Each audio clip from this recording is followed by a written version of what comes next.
Good morning. Morning, Charles. How you doing? Oh, I'm awake. Had an exciting weekend. Good. No, that's not so good. I was over to my son's house, and he had dinner on Saturday night. Okay. And they have these little. He's got two dogs, and he's got these little gates between some rooms. Okay. So I was holding a class, and I tripped over one of the little things I that did a header. The did a header into his table, and so I had a big lump in my head, and my knees are just awful sore, and so that was exciting. okay. Yeah, wrong kind of excitement though. Right. Yeah, I can, yeah. Now that you mention it, I can kind of see the result of that. Looks almost like you got a black eye a little bit. A little bit, yeah. It's on up here on the top where, he said I had a knot the size of an Easter egg, and it went down right away, and so anyway. Well, I'm sorry that happened, and happy that you didn't do any more damage than you did. Yeah. Oh, absolutely. Absolutely. It could have been bad. Oh yeah. Yeah. Now, falls are one of those things that seem to, unfortunately, as we get older, become more frequent and have a huge impact. I've had actually several people at the Benson Center who were my students who have suffered falls, and then you really begin to watch them kind of decline after that, So, yeah, it's one of those things that, unfortunately, just a lot of people go through. So, Yeah. Well, it was a clumsy maneuver on my part, tripping over the gate there, and so I take full responsibility for that. well, yeah. I mean, it's not all that long ago. Right here, I'm sitting in Valley today, by the way. Going down the steps, out of the back door here. I ended up face planting, right onto the driveway, from the steps. And it's like, nobody planned to do that. But, I mean, it just happens in a split second. And It does. It absolutely does. yeah. And I mean, I don't know, what do you do? I mean, you can't anticipate that necessarily, other than you just have to remember to slow down and be careful. Yep. In situations like that. And it's one of those things you're kind of used to doing. Just, you do the same thing multiple times, and then one time, you don't raise your foot up quite high enough, and boom. Yeah. I just I was headed out the door, and I had a bunch of stuff I was carrying in front of me, so I really couldn't see the steps, and I just stepped down and launched myself right out into the middle of the universe. So it was not the brightest thing I've ever done in my life, but hey, that's how this stuff happens. So It does. hey everybody, how we doing? Hey, hello, good morning all. Happy Monday. Happy Monday. Is it dreary and gray and rainy in Atlanta? Yes, it is. Okay. All right. Well, we're getting the same thing here. I'm in Valley this morning, and I'm going to be here till Wednesday, and then I'm headed back. But anyway, I thought I would come hang out here for a day or two. So anyway, so today, guess what we're going to do? I have a question. Yeah. What about 2:00? I don't have a Zoom for 2:00. Well, you won't have a Zoom for 2:00 until after the beginning of the year. You know, So how am I gonna get it? well, because we're not doing it at 2 o'clock until starting January 9th, when classes begin again. Does that make sense? Naomi? I'll just wait till you tell me. 2 Well, o'clock. yeah, look, okay. We're going to move the class next quarter. Next quarter starts on January 9th. Okay, got it. Until then, we're doing Tuesdays. Okay, got it. Yeah, okay. But yeah, starting next quarter, then it will be on Monday afternoon. Okay, fine, Okay. good. How have you been otherwise? I just came back from Florida, Ah, so I'm catching up with what I have to do. okay. How were all the kids and The family? kids are fine, but my 12-and-a-half-year-old grandson is not as interested in me as he used to be. Well, that's because he's 12 and a half. you know. I know, but it's sad. It is. I mean, I kind of went through that with my son. I mean, I guess didn't start quite at 12. I think it was more like around about 13, maybe 14 years old. All of a sudden, it's like hanging out with his friends became a much bigger priority. Right. Yeah. So it's sad. Well, it's growing pains, darling. It's what happens in life, and particularly with boys. I think Really, boys more, I think boys more than girls. especially with a grandma, with a Well, woman. grandmothers, grandfathers, parents. I think it Yeah, kind of well, universal. that's life. You know what could be worse? That he would be very, very interested in me and not have friends. Well, yeah. I mean, it's kind of it's a transitional period. I think, particularly for boys. Kind of around that age, because they're just kind of figuring out who they are, and kind of kind of getting their place in the pecking order of life, and you know and so yeah, hanging out with friends, and keeping up on what's going on in the world and what the cool things are. Yeah, and grandma is not on that list. Yeah. It's way, And besides, you have to remember there's things out there called girls. No, he's not interested in girls. He's Not- interested well- in boys. No, he's not. Maybe not. not that interested now, but he's on his way to being. Well, we hope. Yeah. Wait a second. There's a positive in that too. Yeah. Oh, I absolutely. want him to be interested in girls. Yeah, but all I'm saying is that it's a period of change, and that's, kids go through that.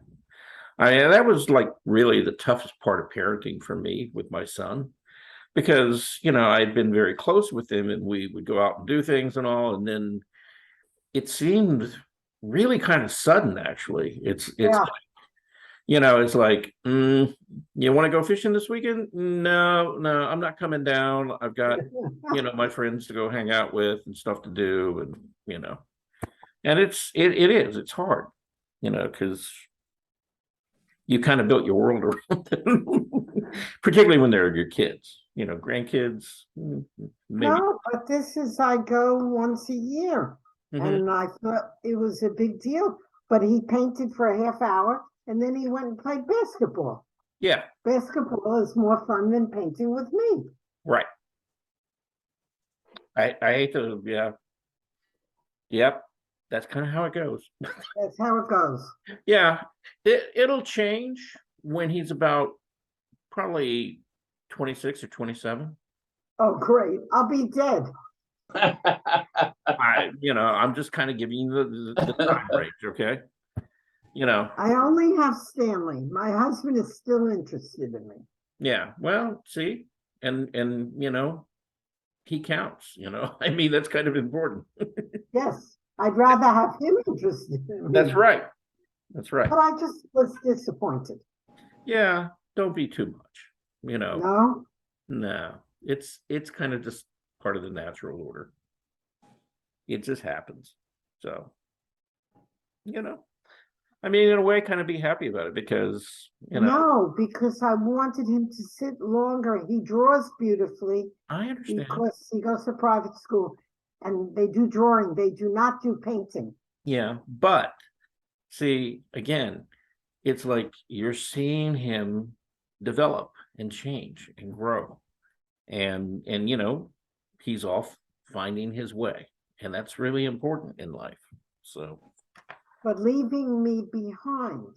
well, don't take it that way. You know, it's not really that he's leaving you behind. It's just that other things have become really more important. So at the moment, okay. At the moment. At the moment. You mean there's hope? Yeah, it'll change over time. I don't have time. Well, you know, yeah. And, you know, I mean, nobody really knows, but just, you know, again, kind of understand what's going on with him, you know. So, I should be nice to Stanley. yeah, you better be nice to Stanley. Yes. Stanley is still interested in me. That's right. All right. Anyway, let's get on with the lesson at hand today. Today we are going to take a deep dive into a gentleman who you've heard about. Some of you've seen his work before. His name is M.C. Escher. Okay, and I've been kind of thinking about having you guys take a look at him.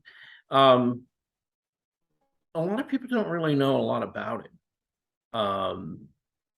You know, and when you look at his artwork, you kind of think, oh, okay, you know, that all happened a long time ago. The fact is that Escher, I think he passed away in the 60s. You know, and a lot of his art is really pretty contemporary. And he was a really huge influence on different art movements, and particularly what we call op art or optical art, and you know, creating illusions that look three-dimensional, but that are in fact two-dimensional. So we're gonna take a deep dive into him today and take a look at a couple of videos about him. One is particularly long. It's about an hour and 20 minutes. And then there are two others that are shorter. And I think I'm going to start with the shorter one first. Okay. And then we'll move into the long one, and then we'll finish up with a very short one after that. Anybody got any questions, anything to ask or anything before we move on? Going once? No. Hey, Eloise. Good morning, everyone. Morning, always. Good morning. Morning. All right, so here we go. Escher.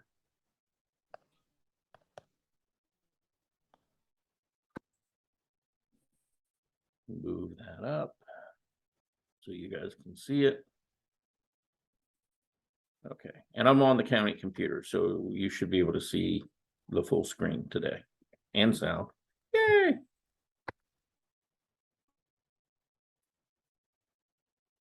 If you are within 20 years of retirement, or if you're already retired, all of your hard-earned savings now could be in danger. Yeah.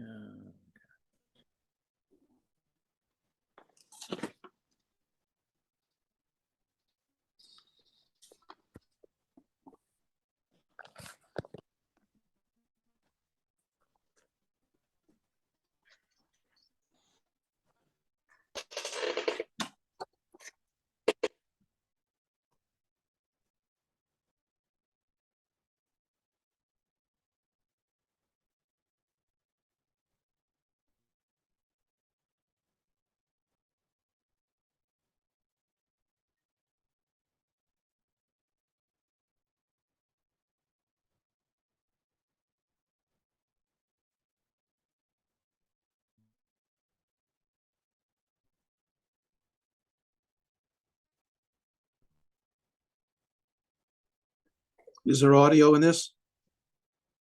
Yes. Oh, there it comes. Can everybody hear that okay? Yep. Okay, Yeah, now I do. all right. That say, I didn't mean to lie to you.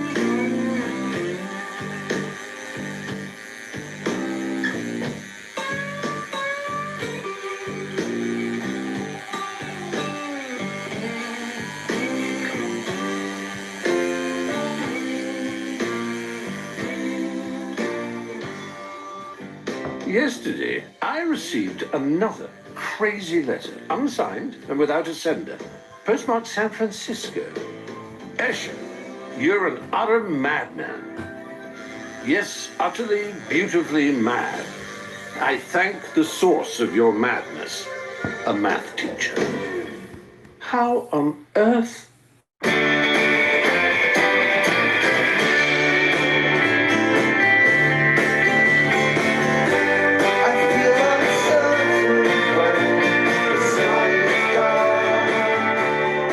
The hippies in San Francisco continue to print my work clandestinely. I managed to get hold of a couple of horrendous results through the mediation of a friendly customer who lives in that area. I cannot understand why the out-of-control youths of today appreciate my work so much, but it does get tiring after a while. I received placemats with my work printed on them. They just go ahead and do it without asking me or being ashamed of it.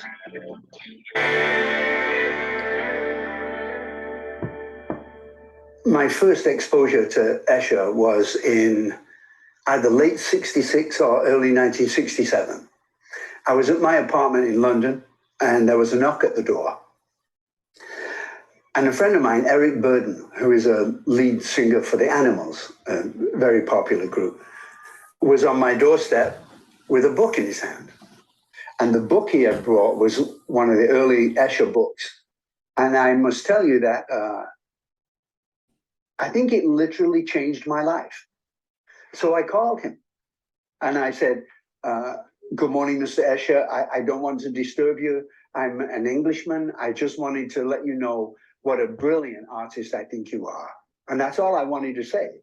But then he said, I'm not an artist. And it was shocking to me to hear Escher tell me that he wasn't an artist, because of course I think he is. So I said, okay, if you're not an artist, what are you? He said, I'm a mathematician. And I thought, wow, he doesn't really know or understand how popular and why his work is so popular amongst all the younger generations.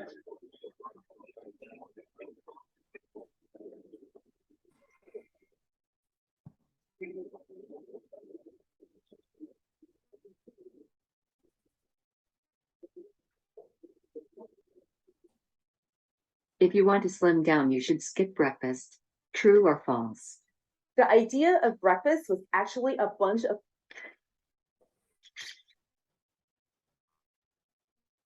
Yesterday, I received a visit from English artists. He was dressed up like a clown in blue and red all over. She had full circles around her eyes. It's all very nice, these little love-ins. They came to offer me flowers. I don't understand it. They appreciate my work, while I don't care one bit for what they're making these days. You make op art. I don't even know what it is. Op art. I've been making this work for years. I keep wandering around in riddles.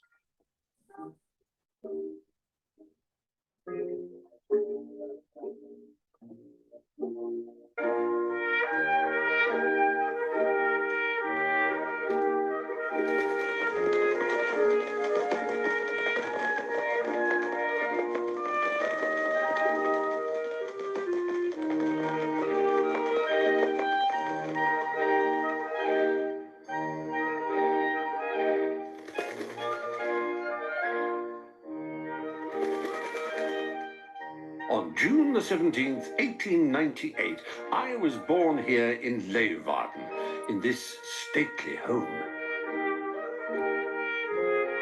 The Princesserhof.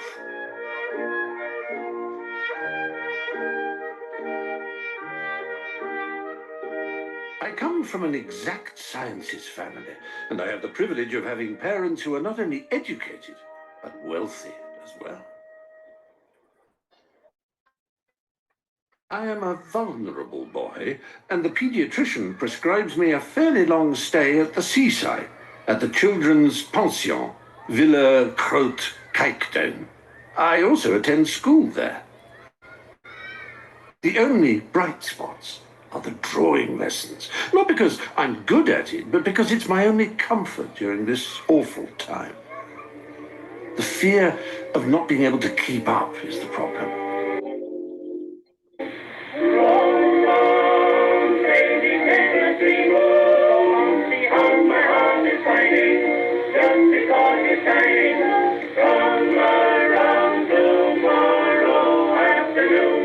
After secondary school, I attend the Haarlem School of Architecture and Decorative Arts.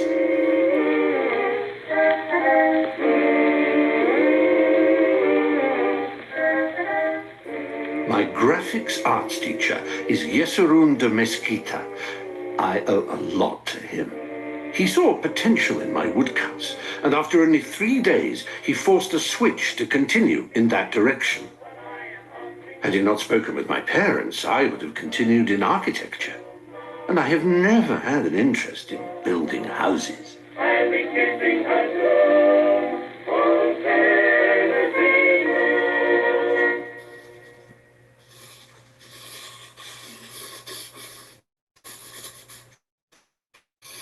I can work like a dog one day and hardly do a thing the next. On those days, I stride up and down the room like a madman when I'm being consumed by the desire to give shape to a grand idea without the ability to do so.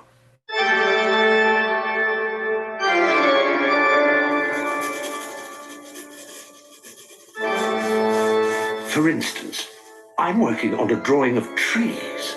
The result strongly conveys the idea of a procession, a stately row of trees walking hither from far away across the hills, and which, after climbing the last hill, suddenly stands before us, gigantic and threatening. A beautiful idea, and it's there in the drawing, but not nearly as strong as I feel it. I take comfort in the thought that a man will probably never be able to visualize an idea as strongly as he feels it himself.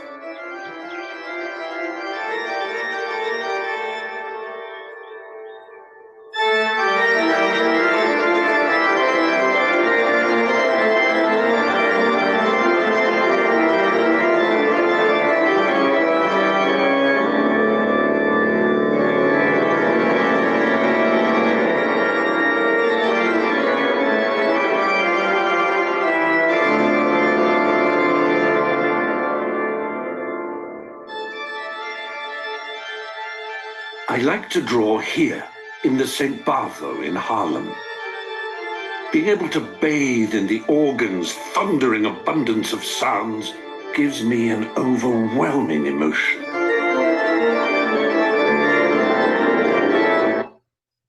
The secret to growing your tool from small like this to huge like this in a matter of weeks is all in this homemade spray you can make in your kitchen. Oh boy.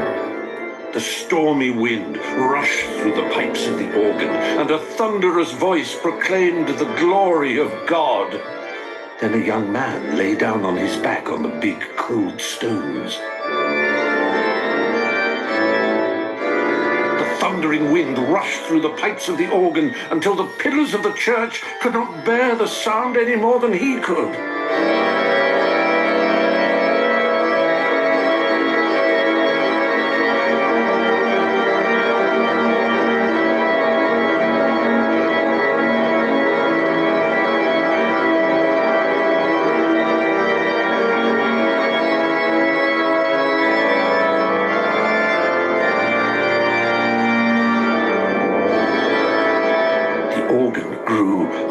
Its pipes stretching from the heavens to the earth, and the young man felt such a strong wind that he rose from the stones and flew into the air.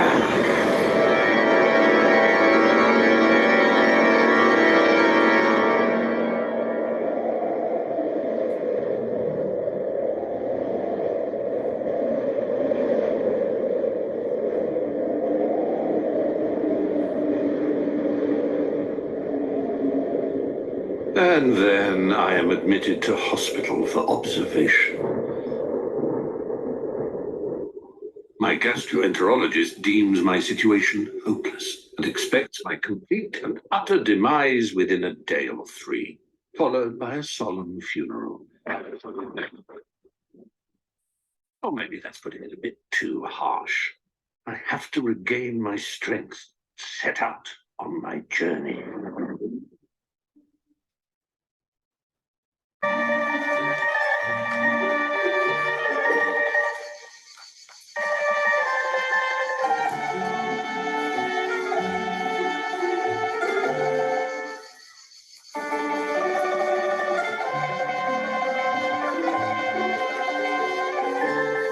Without clouds, the sky is blue. That's something I've known for a long time. But the first time I saw the light blue of the sky above the hills of Tuscany, it was framed by dark cypresses. The blueness of the sky is incomprehensible to me. As blue as, yes, as what? Bluer than the Mediterranean Sea, bluer than the blue of the Dutch flag. Bluer than snow is white and pitch is black. I cannot describe the curious feeling this lovely beauty gives me. My poor eyes are staring and my poor brain is trying to comprehend the incomprehensible. Rarely, if ever, have I felt more calm, pleasant, and comfortable than lately. Many wondrous prints spring from my industrious hands. I leave it to posterity to judge whether these contain beauty.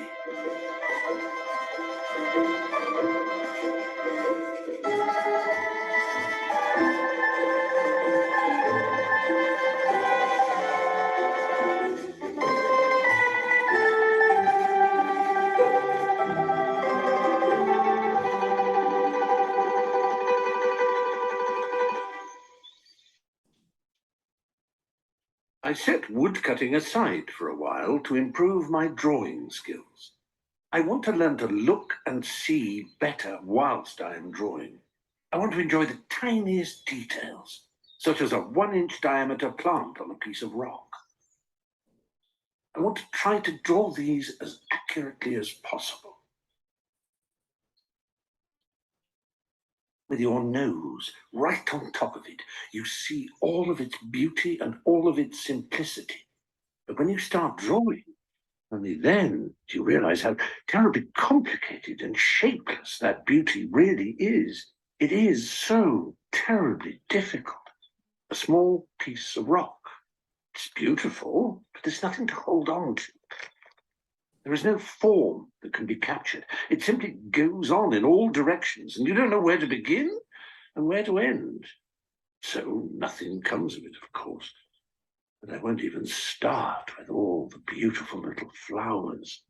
Color is indispensable for that, and I don't want to color.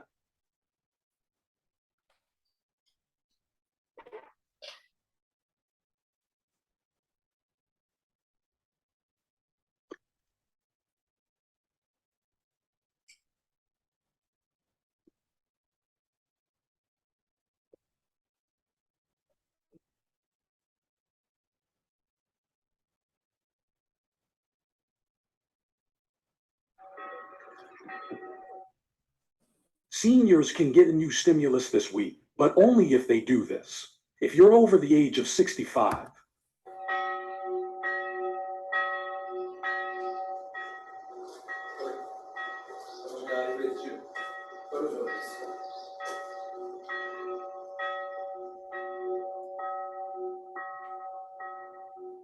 In the spring of 1923, I stay in Ravello, which is situated on a hill, surrounded by the foaming and rippling waves of the azure Old World Sea.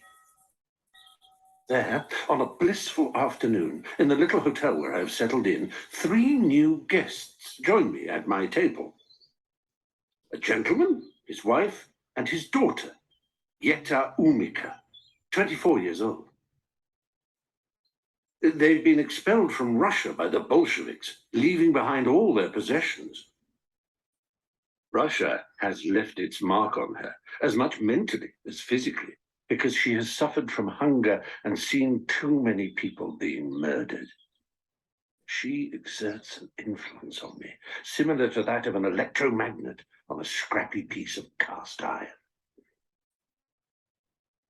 Although I decided to keep my feelings hidden, her influence finally becomes so powerful that on the last day before her departure, the piece of cast iron loses its last remaining mental capabilities and slams into the magnet with a dull thud.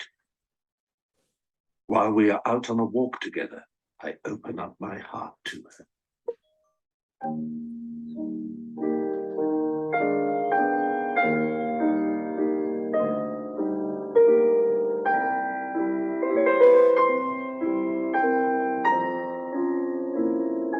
The prettiest and softest things you possess, besides your heart, are your hands. They touch me. Your long fingers, like those of a thief, have stolen my heart. Why have they chosen it?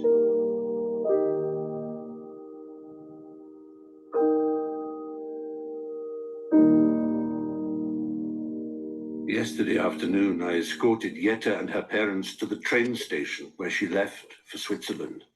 I feel left behind here, miserable and lonely.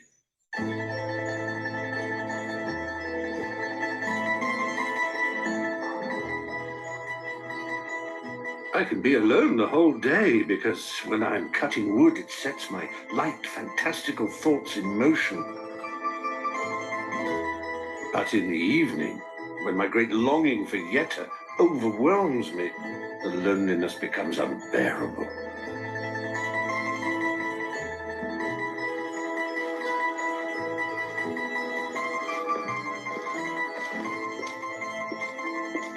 Then I walk through the narrow streets and think of the ever so sad life she is leading, and of the possibility that I might make that life happier.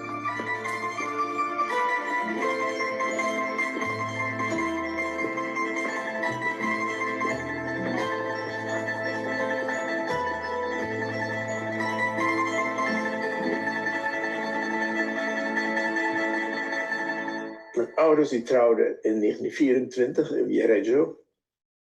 En in 1925 zijn ze naar Rome verhuisd.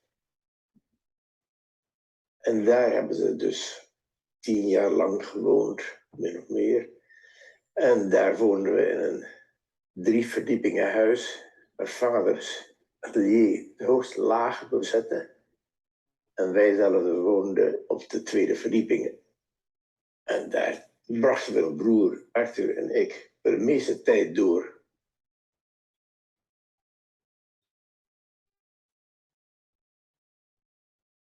En het atelier vond ik het meest interessante, het werken van vader zelf op zijn werktafel. Ik was toen nog te klein om op de tafel te kunnen kijken.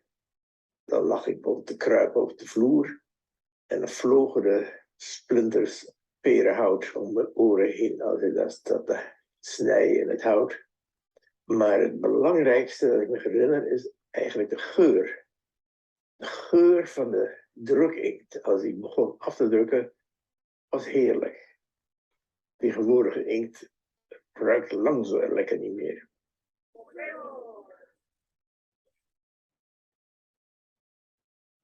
I like to sketch in the evening in Rome, the wondrous, beautiful, nocturnal Rome that I love so much more than the same architecture during the day.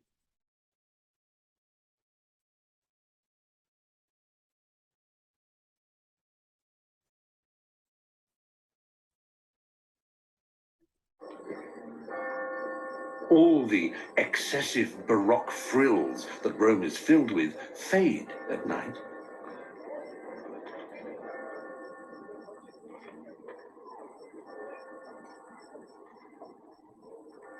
Moreover, the modern indirect lighting with large floodlights helps to increase the fantastic effect. So I draw every evening and finish the sketch on wood the next day.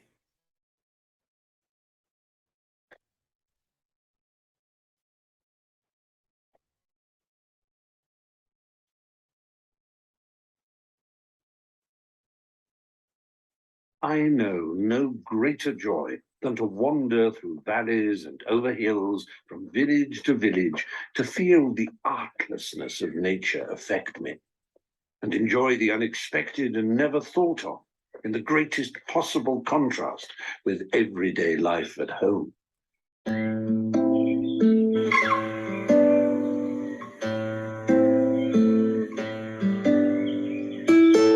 On my journeys, everything seems real. But when you remember it later, you realize that it was like a dream.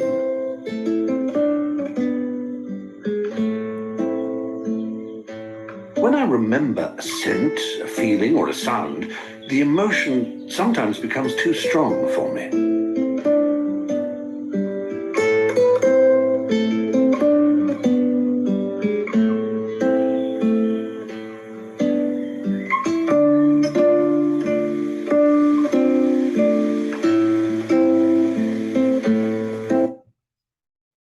My doctor, she is humble and very respectful. She is very patient.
And then there is the delightful fact of knowingly abstaining from the comfort we are used to at home. Unpleasant things, such as a bed not free of vermin or food of lesser quality, even become part of the enjoyment.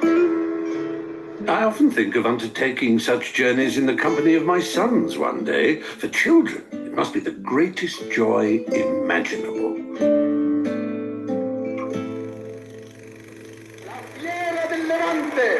È una realizzazione superba di vari fascista.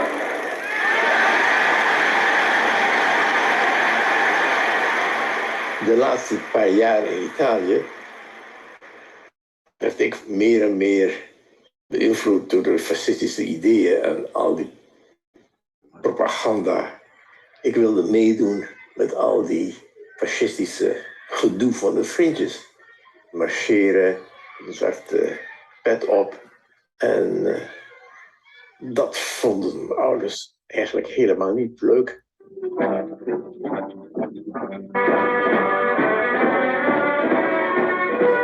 En toen ik 10 jaar oud was, hebben de vader en moeder besloten dat ze het land uit wilden. Omdat ik niet als kleine fascist opgroeide.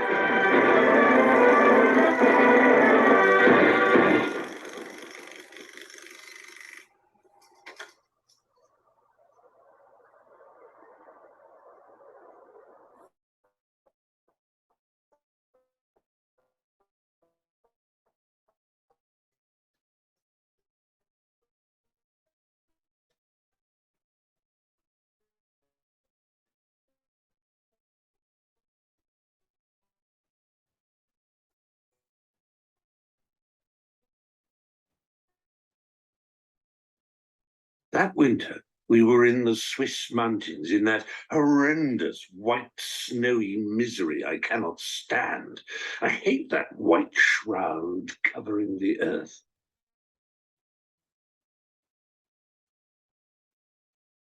One night, when we'd just gone to bed, the sound Yetta's hair made as she was plaiting it in the dark reminded me of the sound of a boat when it breasts a quiet sea.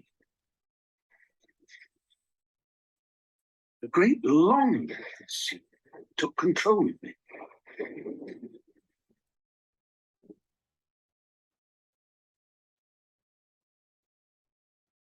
Suddenly, I came up with the idea to write a letter to an Italian merchant shipping company that operated a service around Italy to Valencia in Spain.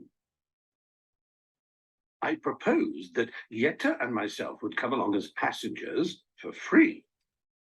In return, I would make 12 prints for them based on sketches made during the journey in order to advertise their tourist transport.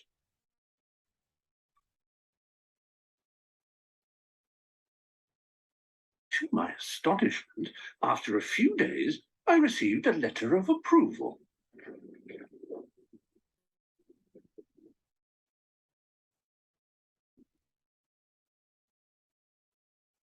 I drew like a maniac, was perfectly pampered, 1 liter of wine a day, and lived the life of a prince on this floating house that brought me to a new port every day without any lugging. It was delightful.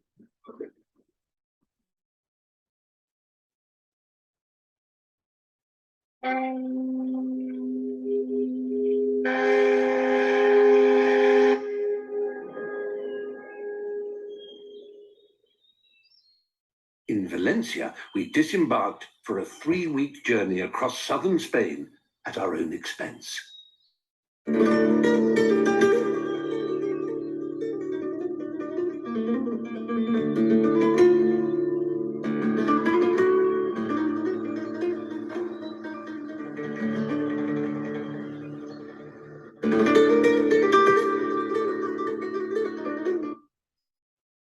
This is the Patriot Power Cell. It's a portable battery pack with a built-in solar panel for endless power. It's tough.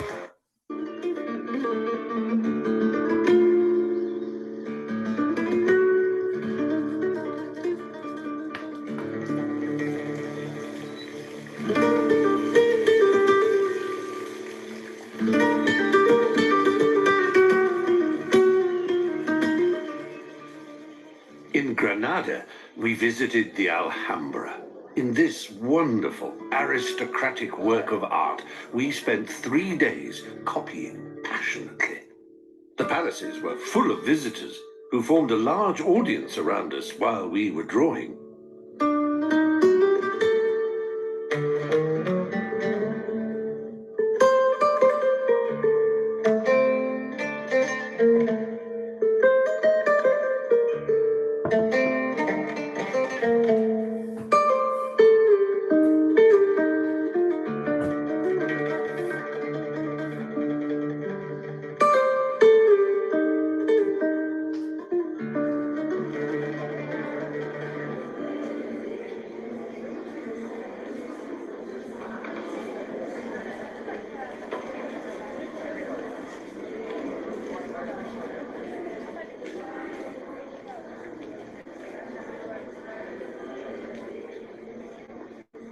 What fascinates me in the tiles of the Alhambra is the discovery of a motif that repeats itself according to a certain system.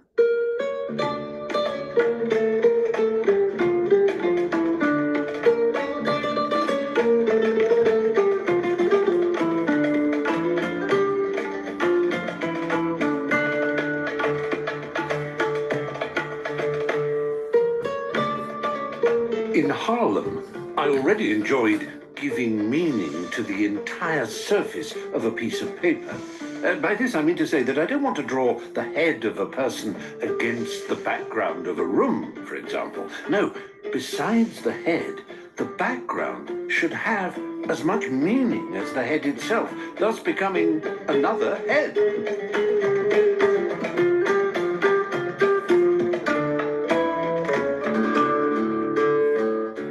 It was a first attempt to systematize, although at the time I didn't really understand what I was doing. I was disheartened, so I abandoned this puzzle. I was completely inexperienced and no one on earth could help me.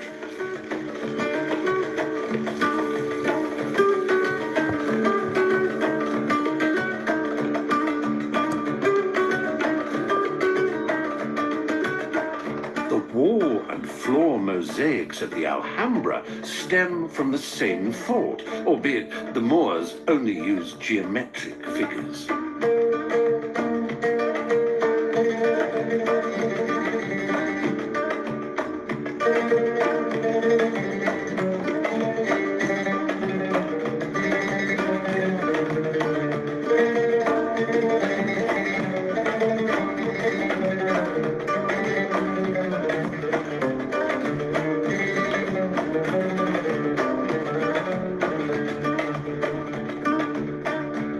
What a pity the Moors didn't use figures derived from nature, such as building blocks, fish, birds, reptiles, or humans.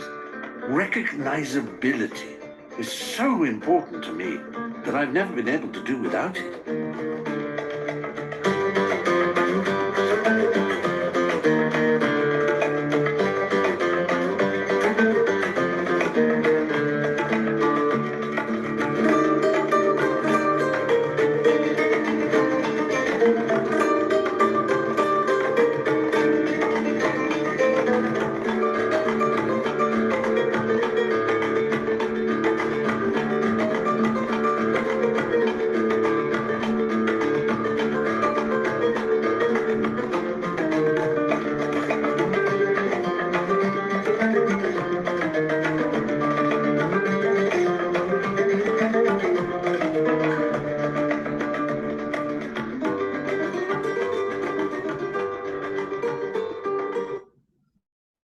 How to store and sort all your photos and videos in seconds. No computer knowledge required. This little device is the best solution that finds, sorts, and backs up all your photos and videos in just seconds without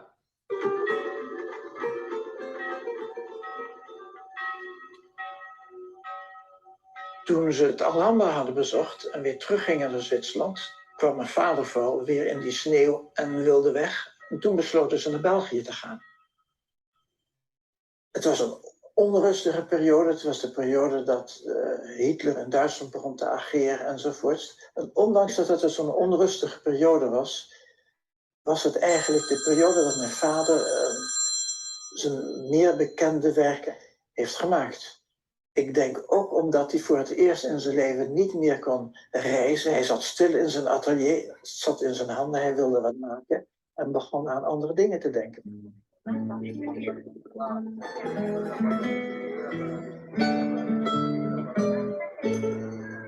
I had left Italy.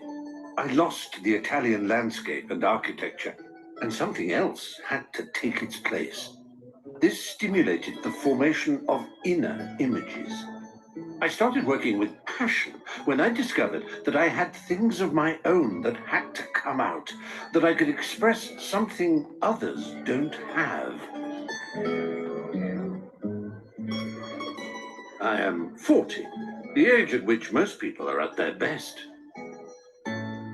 For me, this is the richest of times.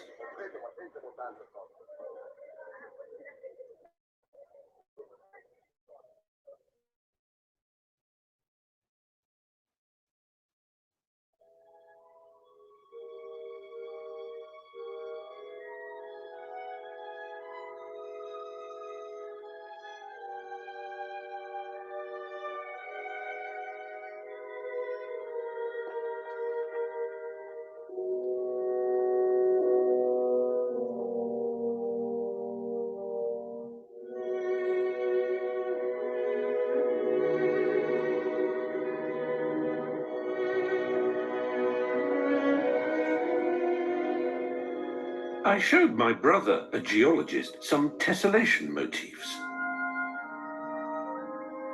He was interested in my motifs from a more scientific point of view and told me that I was unknowingly applying a kind of two-dimensional crystallography.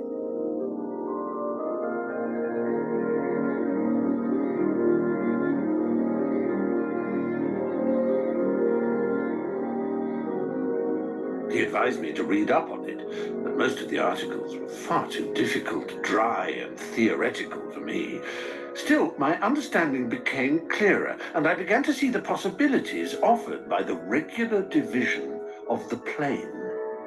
For the first time, I dared to create compositions based on the problem of expressing endlessness within a limited plane.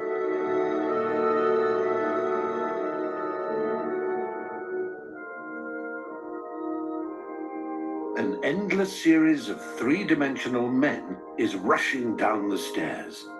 Gradually, they lose their plasticity as they freeze, flatten, and turn into the motif of a regularly organized tessellation. Their motif simplifies upwards towards its original form, the diamond. 3 diamonds in white, grey, and black together form a cube, and thus regain their plasticity. The cube turns into a block, a house, and from the house, a human product. The people reappear to endlessly repeat their cycle. The familiar tile floor motif on the terraces is the same original motif again.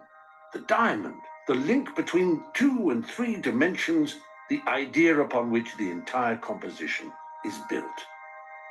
The landscape behind the houses is intended as a maximum of naturalness, in contrast to the mathematical tessellation at the bottom of the print.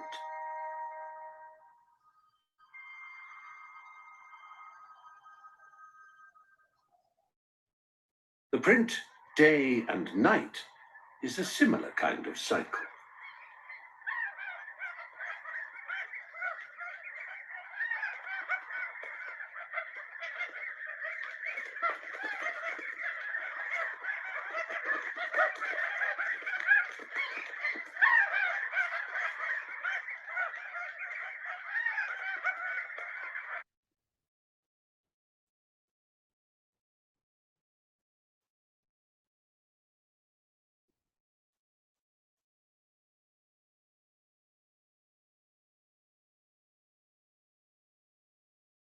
The judgment of acquaintances and friends makes me feel that this is strange to them, and they don't know what to think of it. The reception is not conducive to the enthusiasm with which I am painstakingly tinkering and searching in this direction. I fear that other prints will be a disappointment as well, because in those I deviate, even more so than in Day and Night, from a desire for aesthetic satisfaction. The mathematical interest is becoming so dominant that I'm wondering whether it is still trying to be art, and whether it even belongs at an art exhibition. This is corn smut. It may not look pretty, but it's absolutely delicious. It's like those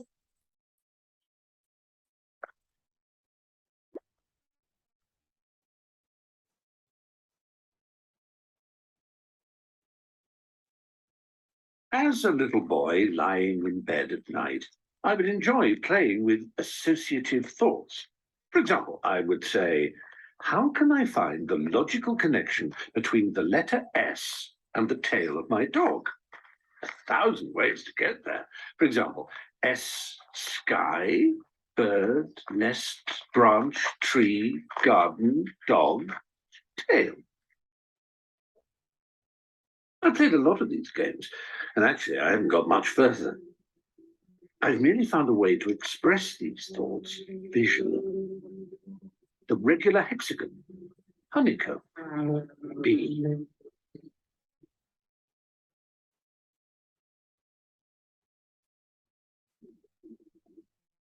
A new factor has been added to this, a direct association of shape. A fish whose background turns into a bird.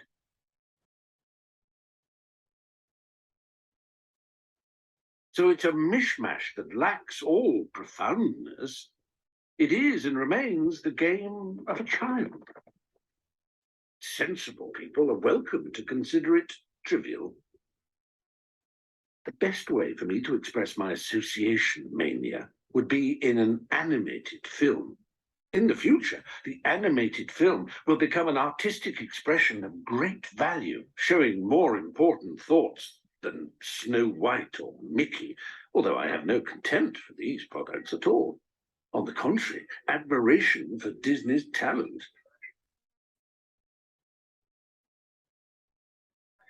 I often dream of the film I would like to make. The astonishing metamorphoses you would see there.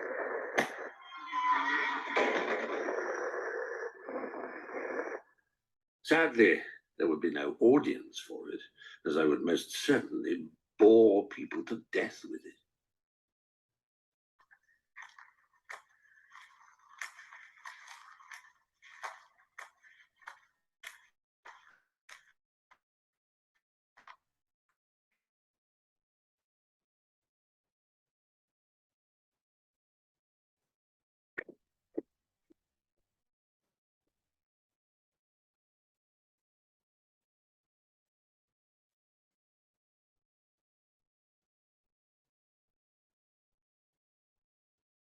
Since the complete exclusion of the Jews, I feel increasingly uncomfortable when I exhibit my work. It feels like I'm profiteering. And if I'm not mistaken, all visual artists will be forced to join the Chamber of Culture. Otherwise, they will not be able to exhibit their work. I've cancelled my membership of the Artists Society Poultry and the Graphic Association myself.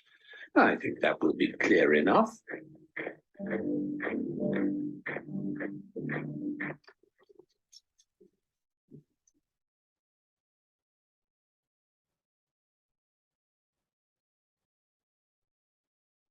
Here in Barn, I hardly know anyone, and I don't know a lot of colleagues either. No matter how satisfied I am with the isolation in which we live here, at this moment, I would like to have a bit more human contact.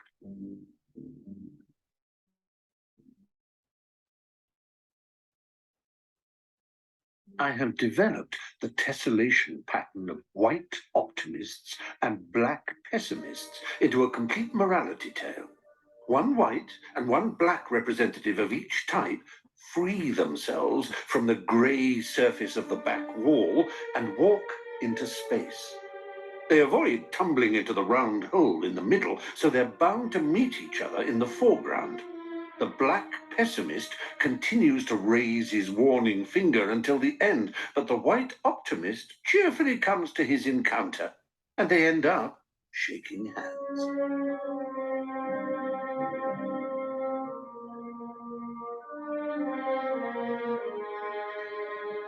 I had many Jewish friends. My old teacher, de Mesquita, he refused to go into hiding.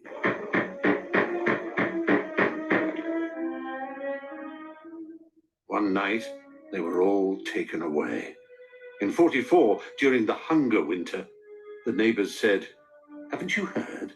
The Mesquitas have been taken away." I entered their home. This print was lying on the floor with the nail prints of the German boots on it. And in his studio, everything was turned upside down. I took home 200 prints. These things cannot be forgotten. Taken away in the middle of the night. And every now and then the image looms up before me like a nightmare. When in the night, escaped from the narcosis of sleep, my opened eyes stare into unfathomable depths of darkness, the birds of despair come flying on slow wings. Het was dus een moeilijke periode. En mijn moeder verloor gewicht, want het eten werd gespaard. De kinderen kwamen op de eerste plaats. Maar ze was happy, want ze voelde zich nuttig in haar leven. Ze deed wat voor de familie. Ze kon merken dat ze gewaardeerd werd. Het was eigenlijk de laatste, de gelukkige periode van haar leven. Was gedurende de oorlog. Nou ja, gelukkig tussen aanhalingstekens. Don't risk losing your photos and videos. This innovative stick makes it easy to back up your smartphone. It's compatible with all devices.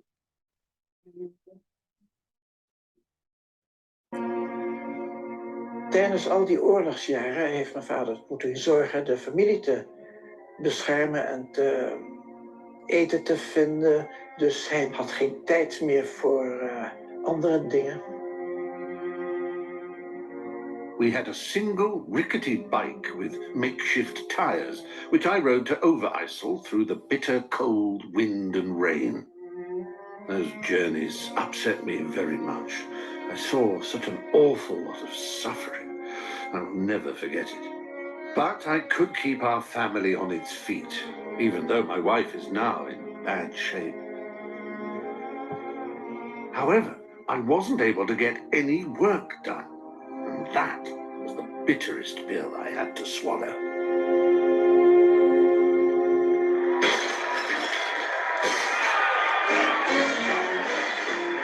After the war, I retired to my studio. My sons now take care of the food supply. My wife is too weak to do much herself, besides cooking.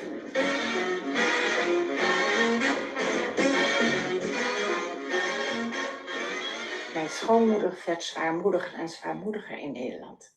Maar ze had dus hele goede dagen en ook hele slechte dagen. De goede dagen was ze een hele vriendelijke, aardige vrouw. Erg lief ook. Dat kon je merken als ze in het gewone doen was, zeg maar. Als ze een slechte dag had, dan was ze in een hele andere wereld en kon je nauwelijks contact met haar krijgen. En bovendien, als je niet werkt buiten de deur, kom je ook weinig in contact met andere mensen. En vader leefde dus ook vrij geïsoleerd. Finally, I am working again. It takes more effort than ever before. My brain seems to be completely dazed, but at least I'm doing something again.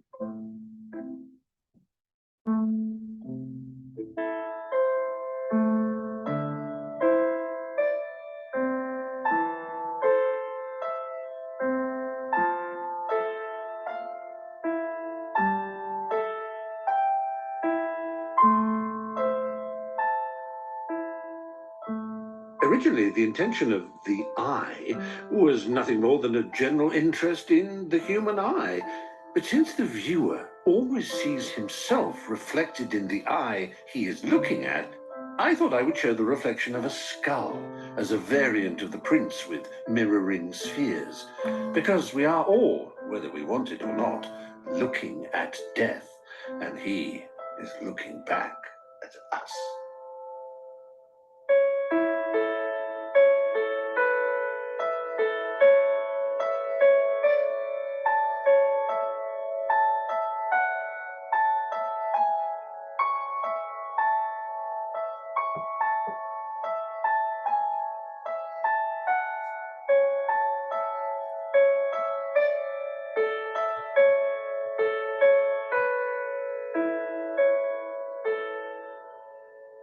God Almighty, I wish I would learn to draw a little better. What exertion and determination it takes to try and do it well. Every now and then I'm close to delirium from pure nerves. It is really only a matter of dogged persistence with continuous, pitiless self-criticism. Talent and such is actually just hogwash for the most part.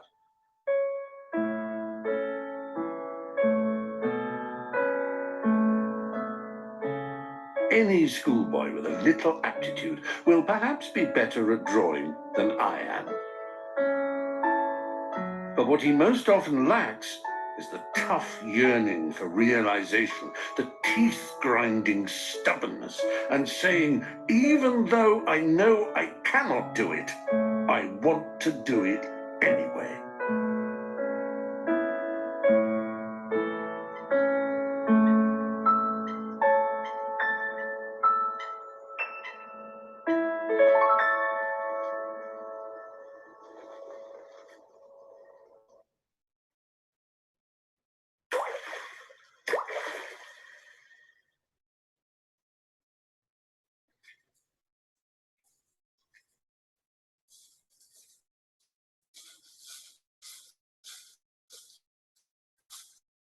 The puddle is uncharacteristically impressionistic for me. But the symbol is so strong and striking in itself, and every time it is such a consolation to see the sky in the puddle again, that it did not come to my mind to change anything in the image as it occurs on a forest or country road. It was not my intention to draw a particular puddle on a particular country road, but the puddle that can be found anywhere, all over the world. Naarmate de jaren verstreken werd mijn vader langzamerhand bekender en bekender, vooral in Nederland. En op zeker moment kreeg hij een telefoontje van een journalist die hem graag wilde bezoeken van Time Life. Dus die man is gekomen samen met een fotograaf en hebben een hele mooie foto's van hem gemaakt, geïnterviewd. En toen na het einde van dat interview, toen zei mijn vader, ik krijg altijd wat salaris voor wat ik gezegd heb. Kunt u me ook wat geven? Toen zei hij van Time Life, nee, dat kan ik helaas niet. Maar wacht u nou even af tot het artikel is gepubliceerd. En dan zult u waarschijnlijk wel een reactie merken. En inderdaad, dat gebeurde dus ook. Er kwam plotseling geld in huis. En mijn vader had eerst dus min of meer geleefd van geldrente van zijn ouders. Dat was opgedroogd tijdens de Tweede Wereldoorlog vooral. En toen kwam dat artikel van Time Life.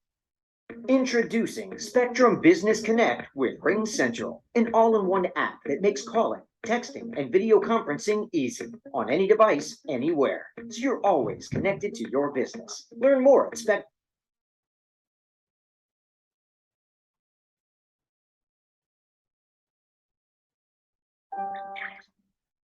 This creature, Adalta noratando movens centroculatus articulosis, popularly known as curl-up, was born out of dissatisfaction.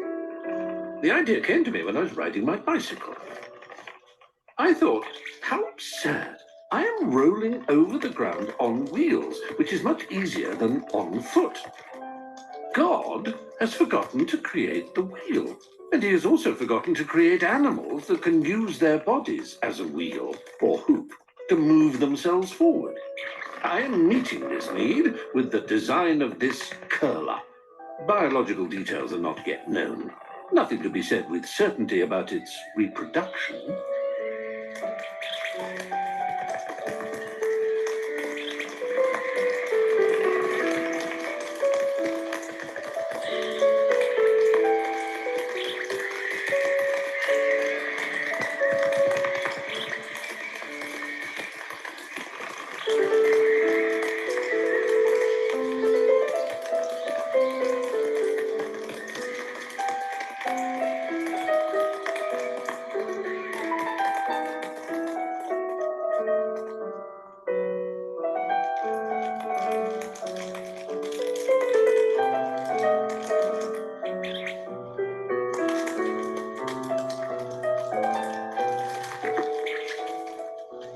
Three surfaces of the Earth intersect at a right angle, and people live on each of them.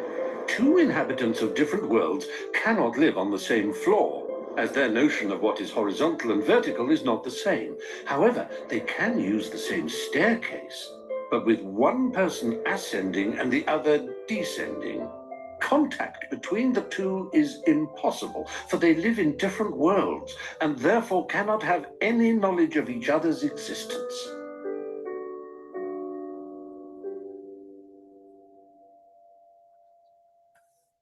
Toen mijn vader het portret van mijn moeder had gemaakt, waar je haar ziet als een omhulsel, toen was hij ontevreden met het resultaat. Want wat hem hinderde was dat die lint van die omhulsel een begin had en een einde. Mijn vader wilde liefst altijd iets maken wat met elkaar verbonden was. Dus hij dacht, hoe kan ik daar wat aan doen? En toen dacht hij, moet er een tweede persoon naast komen, want dan kan ik die schil door laten lopen naar de tweede persoon. En dan beneden aan kan die band weer opgepikt worden door dat portret van mijn moeder. Dat heeft hij dus gedaan. En de grote vraag was, wie wilde die daarnaast maken? En toen zeiden wij tegen hem, dat moet je natuurlijk zelf zijn. Dat heeft hij dus ook gedaan en heeft het zelfs gedaan dat die banden in elkaar haken.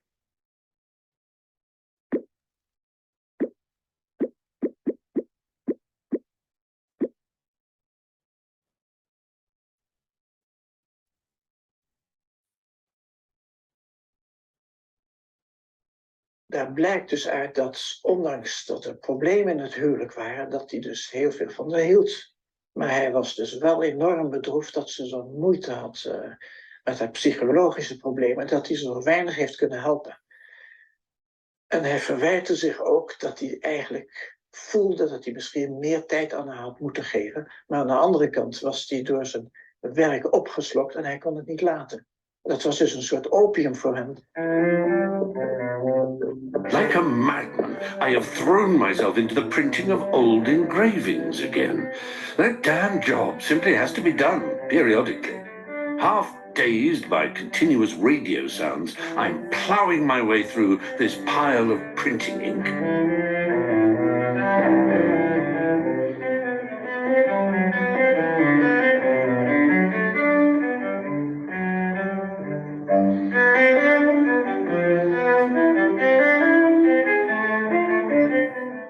I am smitten by Bach's music. A short motif that repeats itself in various ways, identically in a different key, back to front or upside down. They are almost mathematical figures. It has a lot in common with my motifs, which also repeat themselves endlessly. In both, there is a compelling rhythm, a cadence in search of a certain endlessness. This feeling of kinship is so strong that I often get inspired when I'm listening to Bach. There is an undeniable connection.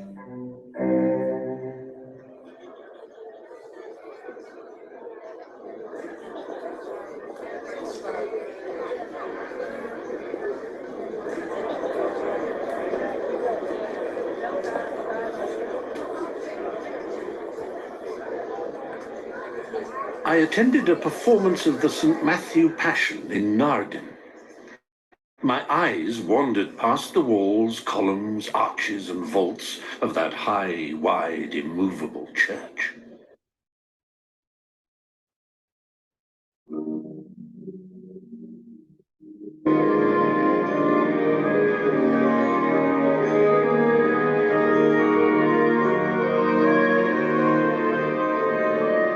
Immovable?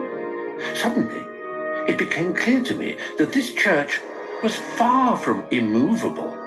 My imagination, enlivened by the constant stream of beautiful sounds that came to us, saw the globe with the Naarden church on it rotating in the universe. First, I saw the old Naarden fort as a more than 5-armed starfish. Then I flew to the coast, crossed the channel, and before long, I found myself above the grey, turbulent Atlantic Ocean.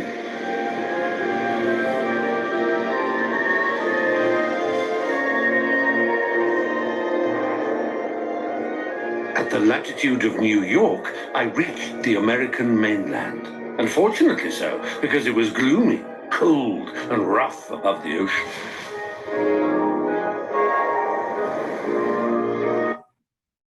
On March 9th, 2022, our Commander-in-Chief signed an executive order that aims to give Washington. I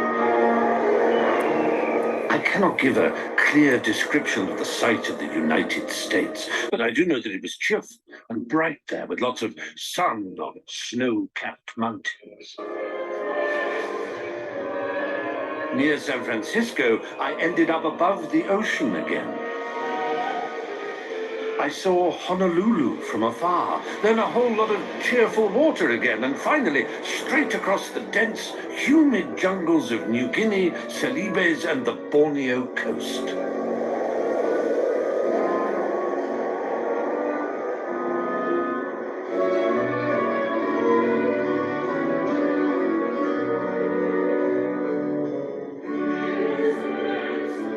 How I came back again, I do not know. The fact is that I suddenly found myself sitting on my kitchen chair in the Naarden church again, just when they were singing at the top of their voices, "We sit down in tears." Completely malapropos, as I felt surprisingly cheerful and satisfied.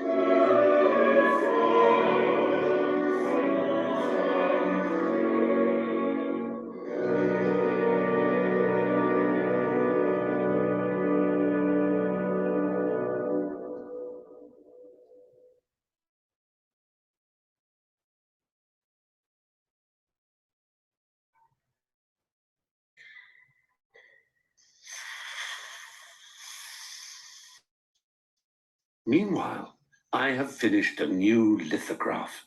I believe I have never made anything as strange as this one in my life. Among other things, it depicts a young man attentively looking at a print on the wall of an exhibition, which is a picture of himself. How can this be? Maybe I am not so far removed from Einstein's curved universe.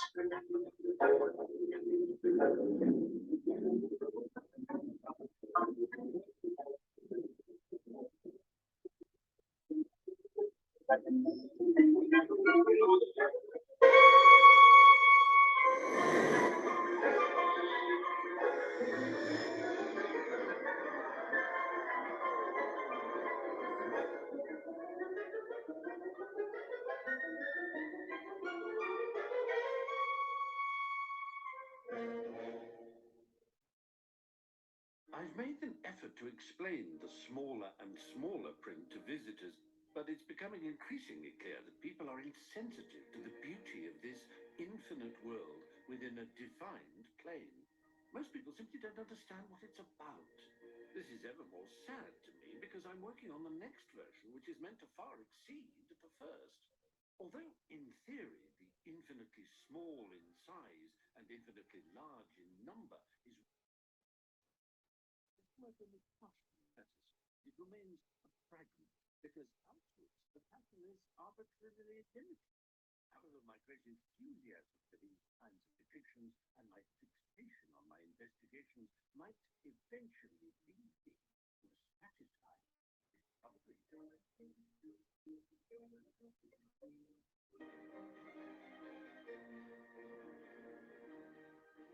I found an image by the Canadian mathematician Coxeter that will probably help me. One way to bring Did we lose some of the sound, some of the volume? What about the volume? But the hocus Eloise, Yes, what about the volume? I can barely hear. You can barely hear it? Yeah, maybe it's me then if nobody else is going No, to. it's me. Too. It's me. It's me too. Okay. Oh, okay, because, I have the volume. Focus of his words. Hang on one sec. To me. It's back. Pardon? It's back. Oh, okay. Well, here, let me check something. Because I think I have the volume, well, got it up to about 80%. I'll turn it up a bit more. Actually, I'll take it all the way up. So we'll try it from there, okay? Let me know. How much effort it takes, it's all the more fulfilling for me to solve such a problem myself, in my own clumsy way. How was that? All good. We're good? Yep. Yeah. Okay. Yep. Shop Michael's great big holiday sale to save on everything you need to make the season magical. Hurry, sale ends December 6th. We are being deceived. The border crisis is not like what we've been told. Behind the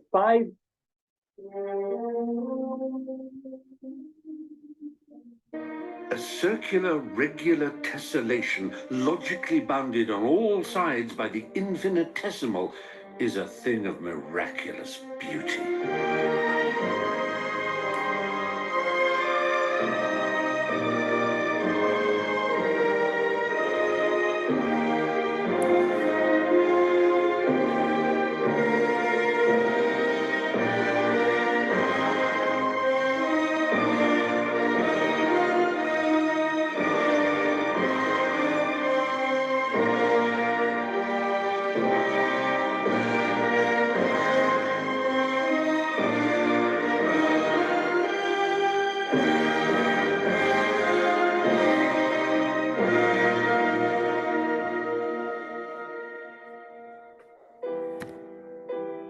This is the limit. The entire world is contained in it. It is a successful attempt at visualizing infinity, and it represents a milestone in my development. deeply saddening and hangover-inducing remains the fact that I'm starting to speak a language that is understood by very few people.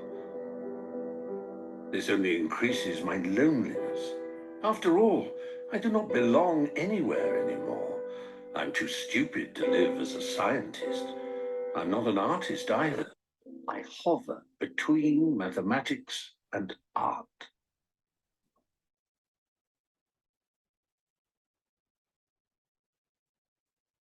It's just pure creation.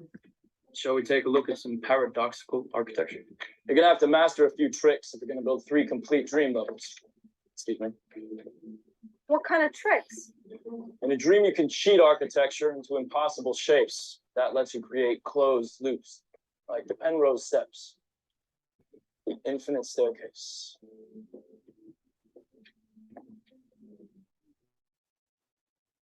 I'm working on the design of a new print, with a staircase that keeps ascending, or descending if you will.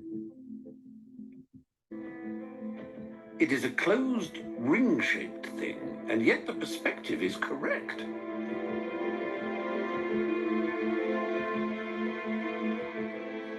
There's a great number of human figures walking on it in 2 directions. One line is arduously climbing up to infinity, while the other endlessly descends. A sad, pessimistic subject, this staircase, but very profound and absurd. People do not like to talk about their descents, but all the more about their climbs.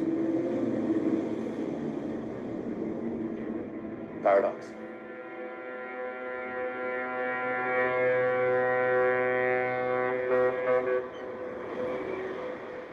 I've been officially invited to give a lecture and exhibit my work at a conference for crystallographers in America. Fine kettle of fish. I don't know anything about crystallography in a scientific sense, but apparently they are reveling in my fantasies. Well, I guess I should go then.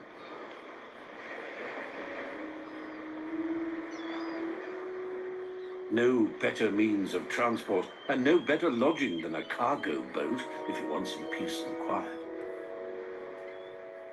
For weeks, no need to assume any responsibilities, out of reach of the telephone and letters, no longer having to read the newspapers or hear the news reports.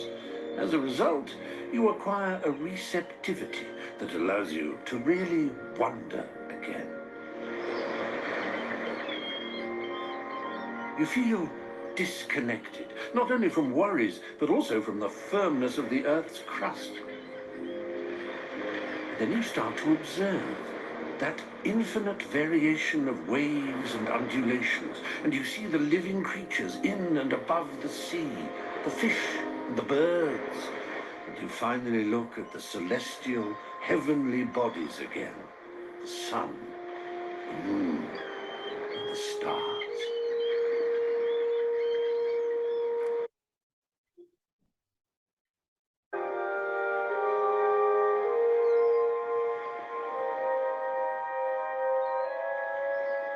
In the sultry night, you can lie stretched out on your back on a tarpaulin, and if you bring a flashlight and a star chart, you can easily commit the eternal figures of the constellations to memory and call them by their names.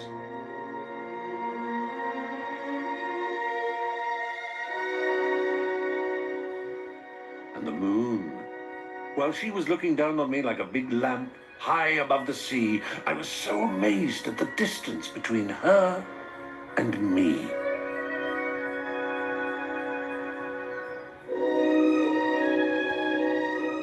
Breathless with wonder, I was subjected to her silence, her apparent immobility, her motionless balance in space.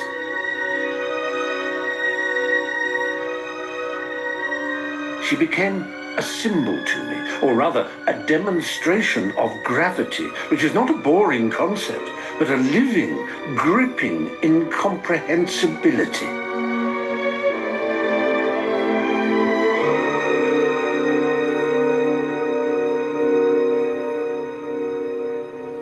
In 1962 ontdekten ze bij toeval dat hij darmkanker had.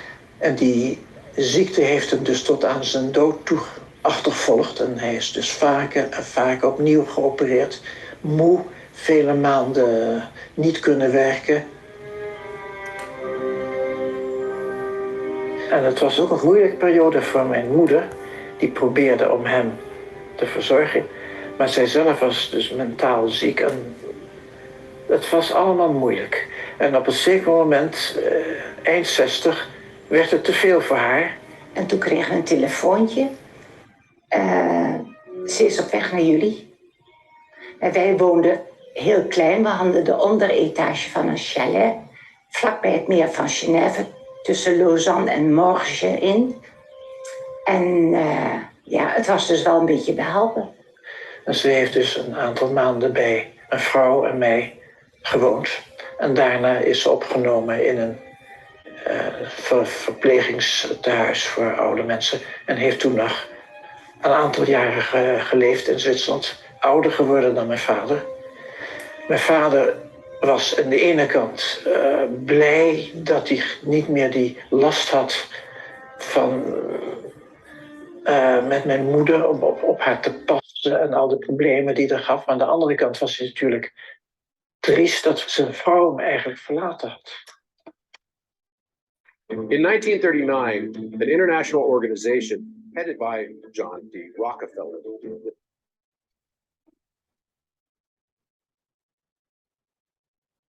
At home, I am working feverishly, but I'm constantly disturbed by the many foreigners at our door and the growing amount of correspondence.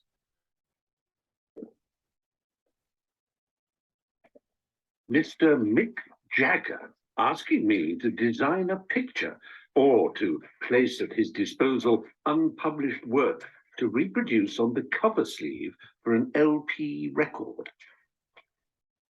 My answer to both questions must be no, because I want to devote all my time and attention to the many commitments I made. By the way, please tell Mr. Jagger I am not Maurits to him, but very sincerely, MC Escher.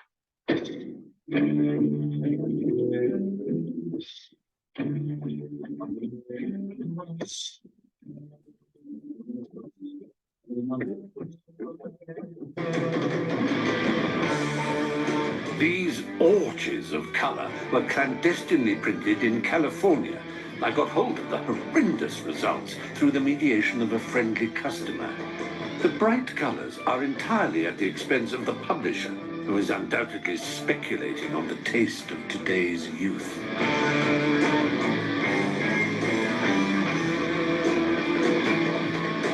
They were printed with fluorescent ink and will really come to life in ultraviolet light.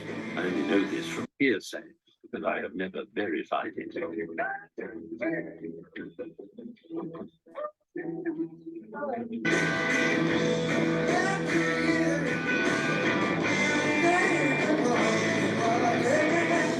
Palm from 1933 never had a lot of success, but was recently elevated to the dignity of a poster in colors so shrill they hurt your eyes.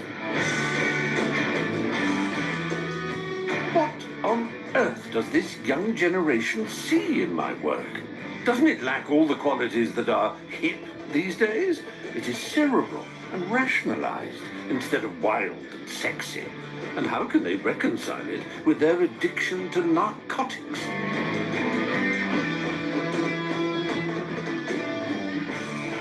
But why not let those Californian students and hippies buy a color poster for a small amount of money? My prints are not only much too expensive, they are also too sober in tone for the taste of many modern youths, who are usually as fond of the screaming colors on their walls as they are of the screaming coming out of their record players.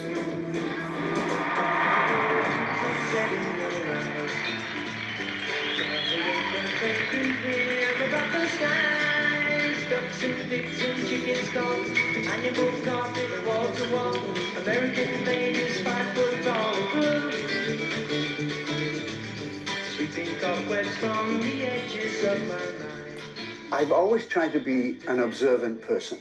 I've always tried to remain open all around. I'm constantly seeing things, you know. But Escher's work made me see differently. One of the things about Escher's work is that it bears studying. You know, you have an overall appreciation of the piece, but when you get deep into the piece and see what's going on, it becomes even more miraculous. So Escher taught me to see differently, and I'm very thankful for that. I think one of the last pieces I ever saw of Escher's was Snakes. I think that may have been one of the last pieces that he did. And he was not a young man when he finished that. And that is stunning. I am handicapped by my health. It takes a lot of time every day. In the meantime, I try to reprint woodcuts. I do not feel free enough from worry to start working on new ideas, and am content with that old métier. It calms the soul.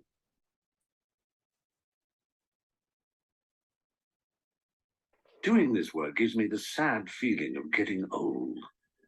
Because who would spend his time chewing and mulling over things he made years and years ago? It is not a creative activity, but really a process of going over old ground.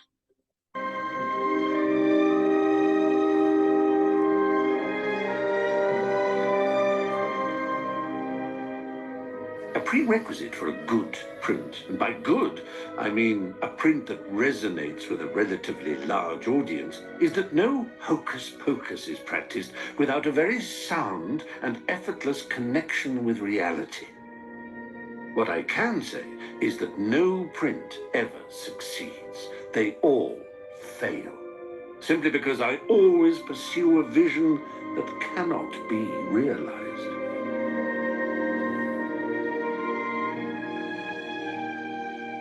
My prints, none of which were ever made with the primary aim of making something beautiful, simply cause me headaches. That is the reason why I never feel fully at home amongst my colleagues. They pursue beauty first and foremost. Perhaps I only pursue wonder.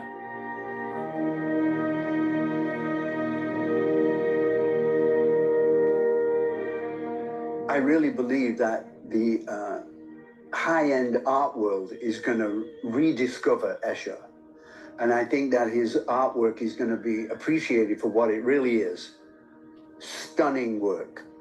And I think the rest of the world is going to have to catch up to Escher's work. I think it will transcend into the future brilliantly. The crazier this place gets, the noisier this place gets, you know, the more his work is really interesting. He's going to be much more appreciated in the coming years. I really feel it.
everybody think? I loved it. Okay. Anybody else? I think he was a deviant and he was delusional and obsessive, obsessed, but he was a genius and he was before his time. Gee, sounds like an artist. But I thought, Other than that, Eloise, what did you think? Yeah. Yeah, he seemed to be kind of a disagreeable cuss, didn't he? Yeah. But, you know, I mean, when you look at his work, I think one of the key things that you can take out of that film was, okay, his upbringing and his eye for detail. Okay. And he seemed to be obsessed with, you know, the details of things in many ways. And then he stumbled upon Islamic art. Huh. Who knew, right? And the influence that had on him and the rest of his life. And you know, we've looked at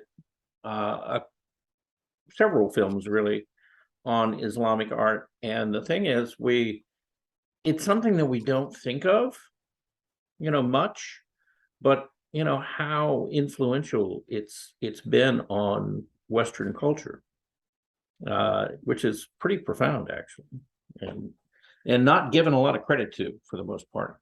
So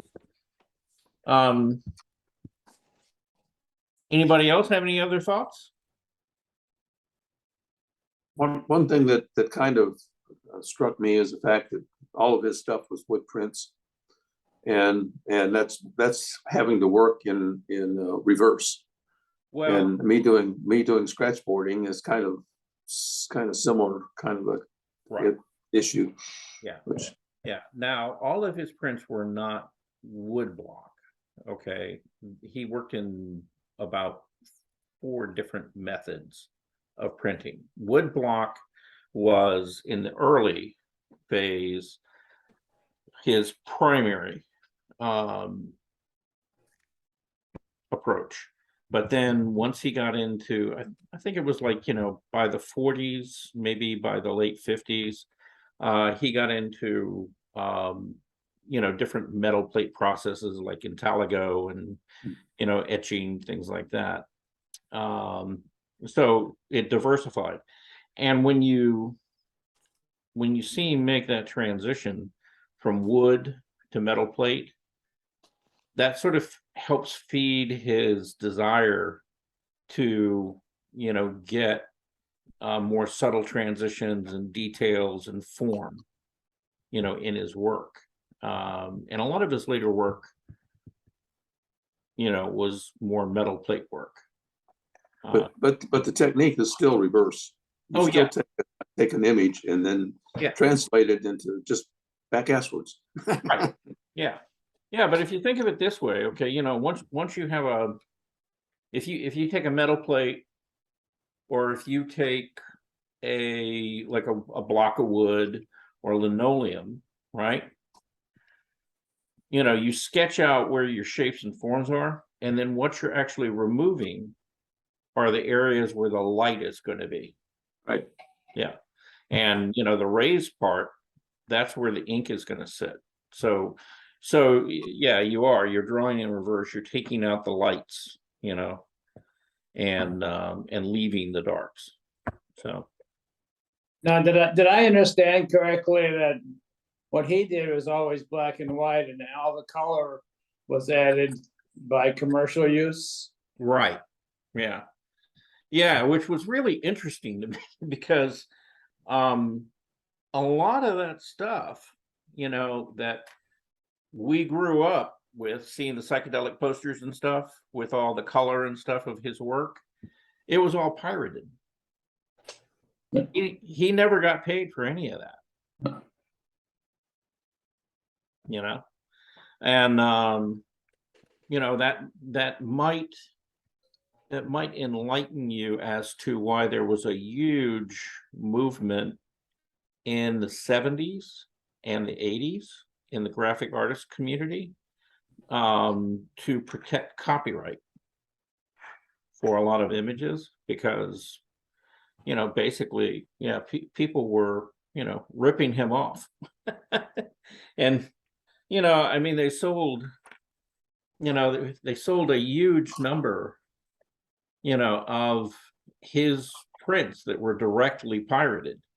But, you know, you take from that, not only the things that were directly pirated, but the things where people took his approach or ideas and things and then morphed them into other things, you know. And again, you know, in American society in particular, he has been a huge influence in both the graphic arts community and the entertainment industry, you know, of all sorts.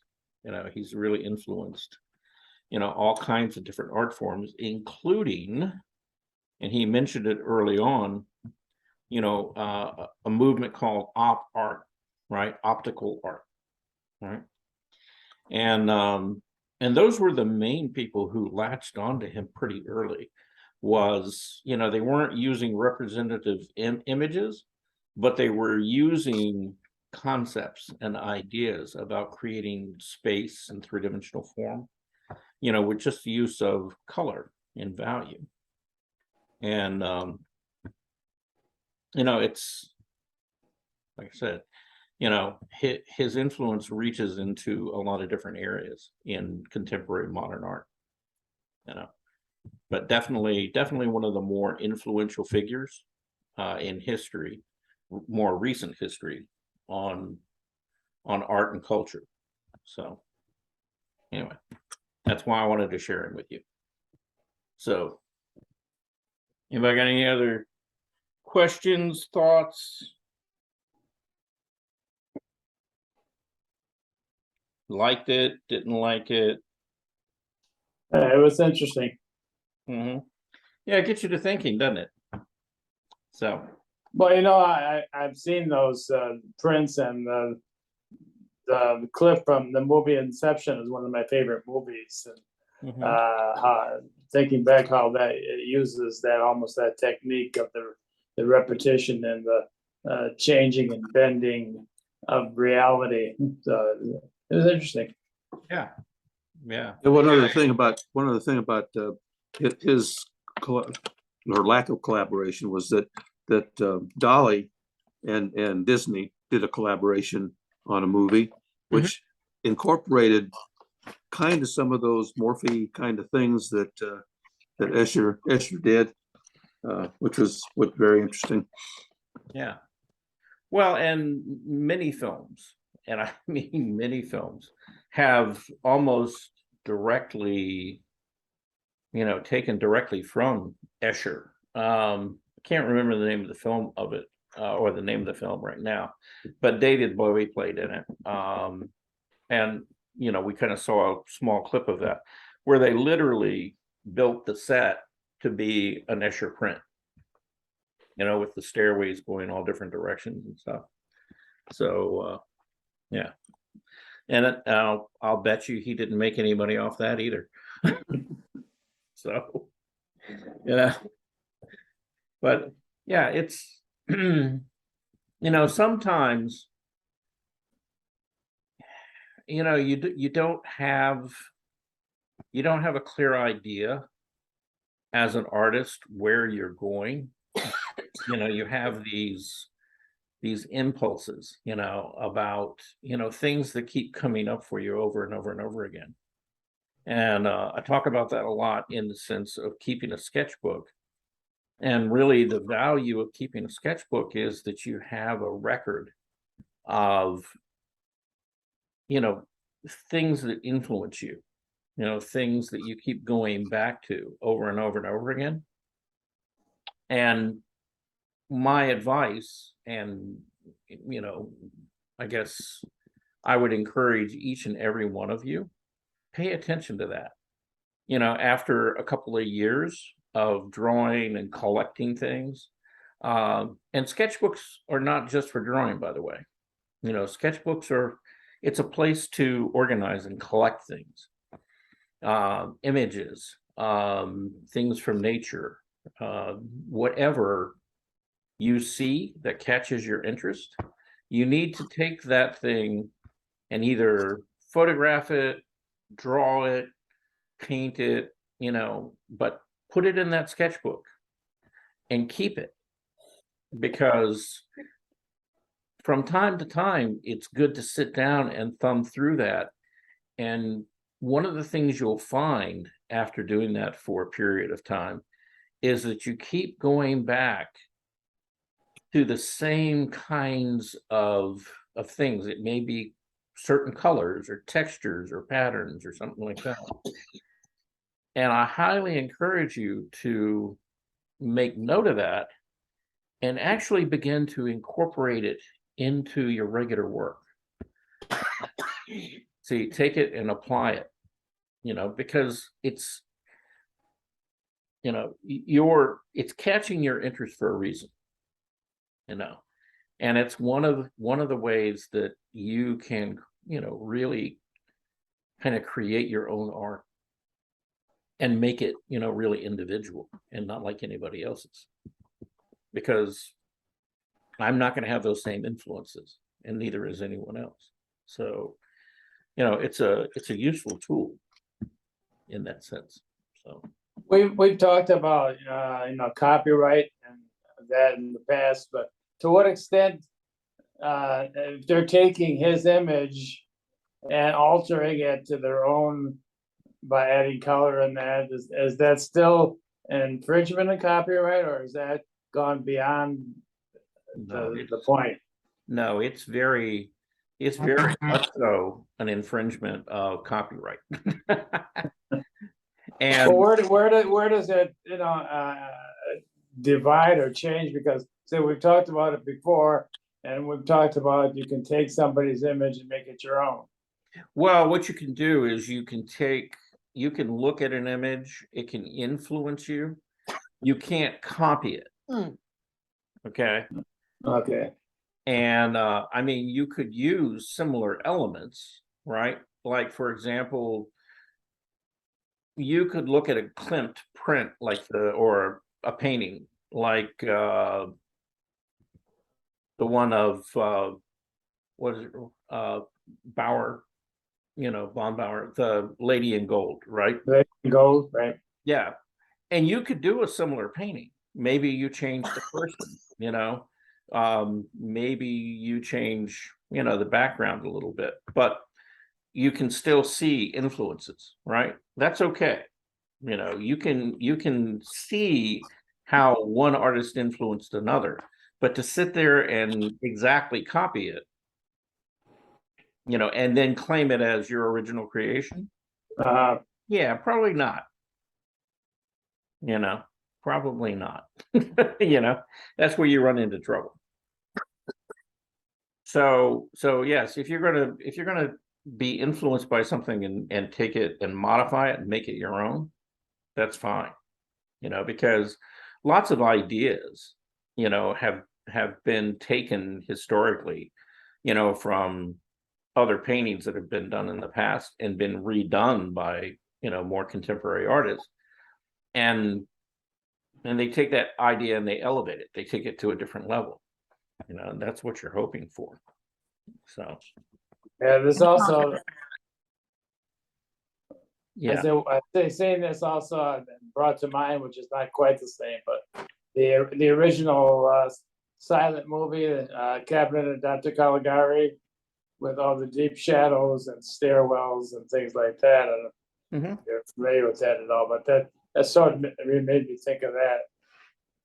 Yeah. Now, yeah, that's film noir. And that was really influenced out of a lot of the early films. Anybody familiar with the film Metropolis? Yes. Yeah, that and Nostalgia, you know, goes back to really, really early film history. Yeah. And then, you know, particularly like in Germany and early American, not so much in America, some, but mainly European films use that.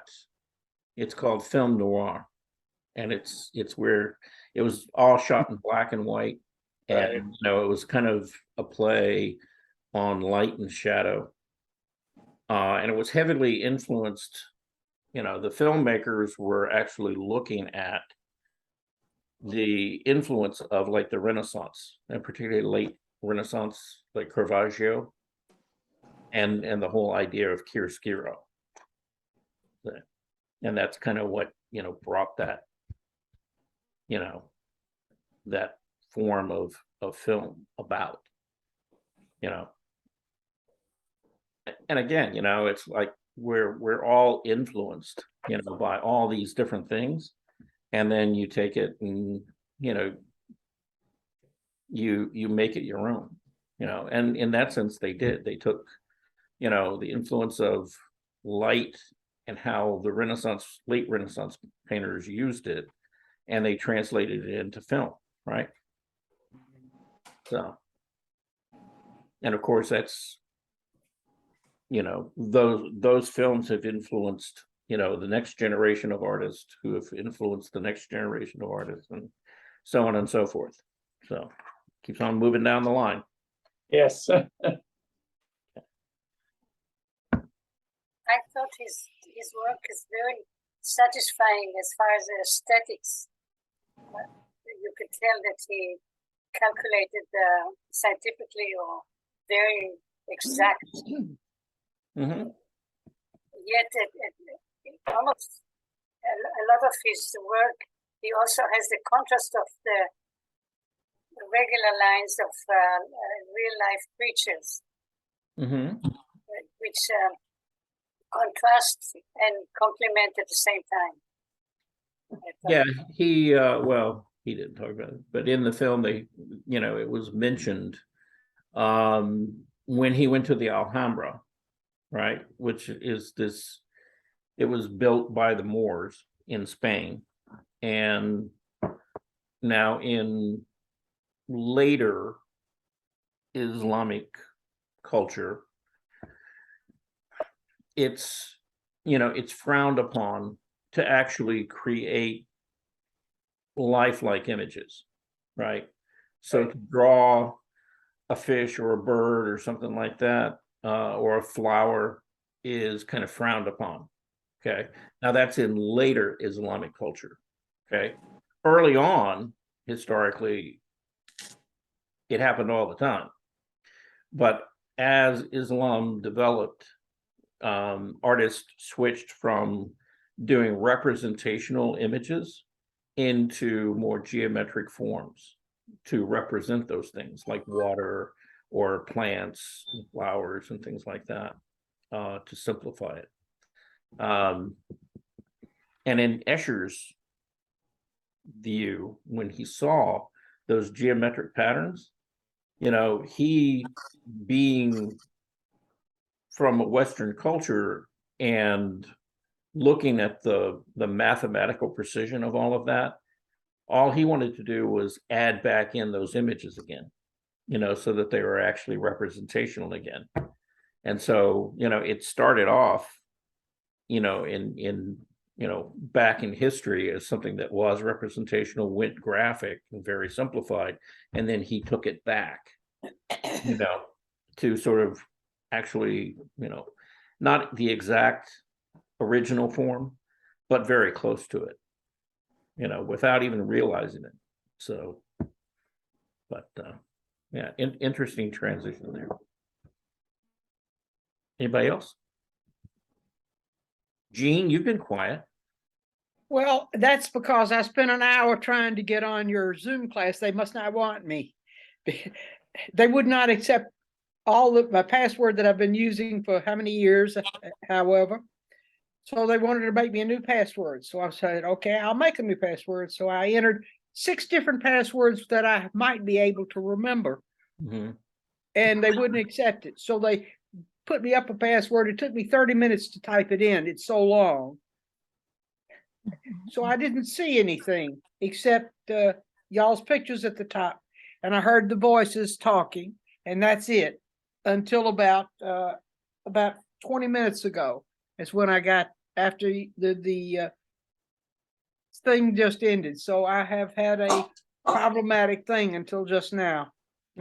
So you're saying that you didn't have any trouble getting into the meeting. You had trouble getting into. No, I had trouble getting into the meeting. They wouldn't accept my password. But They there made is- me but sign there is- in, keep signing in. But And there I is keep no saying- password. I'm sorry? There is no password. Well, it was to get into your Zoom class. Did anybody else have to put in a password? No. No, because I don't set these up with a password, Gene. Well, they gave me a password. It's the only way I got in. And And- honestly, that thing is so long. It took a sheet of paper 2 inches to put it in. And who are they? May I ask? Okay. Well, the Zoom came up with your thing, and I tried to get in, and all it showed me were the pictures at the top of whoever was in the class, and then it said, "Make a new password," because it wouldn't show me what you were showing on the Zoom class. It was all written what I needed to do, so I had to use the password that was set up in order to get to your show. Okay. Yeah, I never heard of what that could be. I don't know. I don't know, but Yeah, that's I what don't- happened. Yeah, I don't either because there should be absolutely no password. I don't put passwords on classes because I realize the population of people who I'm working with. That's true, but and they wouldn't even accept the password that I had previously to get at. After you sign in, it punch saves this. I save the password or something to get into for the Zoom picture to show. It was really weird, but I spent an hour doing this. Yeah, that's just And why it wouldn't accept my password, it kept giving me all of these letters, and until I typed it all in, they would not show me what you were showing on the air.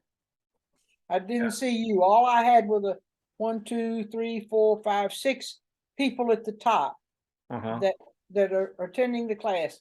And it was all on top of what you were showing, but it had the voice of the guy talking about the Islam art or something, but it would not let me get in to see the pictures.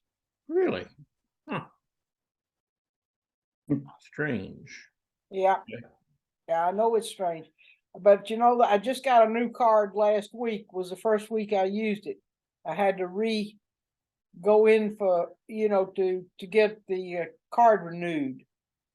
What car? Oh, you mean for the Benson Center? Yes. Oh, okay. Yeah, And that's a so whole maybe because of that, but they must have changed the rules or something, because Yeah. I wouldn't have used the password anything close to what they gave me. Yeah, and I mean, logging into the Benson Center is one thing, but these classes don't have anything directly to do with Well, I got logged in and it showed me your thing, and it would not connect me. It said you have to have new password. They wouldn't accept anything. I see. Okay. I'll tell you what, Gene, after class today, okay, I'm going to send you an email Okay. and I'm going to set up a Zoom meeting with you. Okay. Okay. And what we're going to do is I want you to try to open that link and see if you have a similar problem. And I'm going to call you so that I can actually talk to you on the phone while you're trying to get it on the computer. Okay. Yes. And we'll kind of walk through it because I'm curious as to what that's all about, because it should. Well, I'm gonna tell you, I know I'm an illiterate with the digital works, but I know how to set up a password, and they wouldn't let me do it. Yeah. Well, yeah, we're gonna do it without a password. Okay. It Because sounds like it might have almost been your Microsoft or something rather than Zoom. Sometimes they require a renewal of your password if you've had it for so long, the same one. Yeah. Well, it always asks, do you want to change your password? And I say, not now. Yeah. To get on the computer, but Yeah, this right. is the first time it's happened with me with any kind of a class, but this is the only Zoom class that I've ever had, and I've never had a problem until today. Okay. Well, like I said, you and I, yeah, we'll take some time. Okay, And great, and sure. we'll play with it, see what we can figure out, but it doesn't really sound, I don't know. I don't know what to say. It doesn't, I'm thinking it's not really Zoom. I'm thinking it's something else. Maybe in your computer system or something like that. Maybe, I don't know. I have no idea. But at any rate, okay. Well, that's I will about, not Zoom you out when you close out your class. I'll be here. oh, no. I want you to close it because I'm Will you close it? yeah, Okay. because what I'm going to do shortly Call. after is I'm going to send you an email Okay. with the link, and then I'll call you. When I Okay. call you, I want you to click on that link, Okay. and then we'll open it. Okay. Okay. Together. Okay. Got it. All right, everybody. Well, thank you all for coming, and I will be here tomorrow. Yeah, be sure to vote tomorrow if you haven't voted yet. Yes, make sure to vote. Okay, that's important. Anyway, I'll be here at 2:00. I think John is about the only one that's sent any work in so far. So if you've got things that you want to talk about or share, please do so. Okay. I have something to share, but I can't do it because it's raining and I can't go outside and take a picture. Okay. All right. Well, hopefully it won't rain all day. So Yeah, it's supposed to though. We'll see. yeah. All right. Okay, bye, everybody. Yep. Bye. And Gene, I'll talk to you in the next 20 minutes or so. Okay. Okay. Okay. All right. Bye. Bye.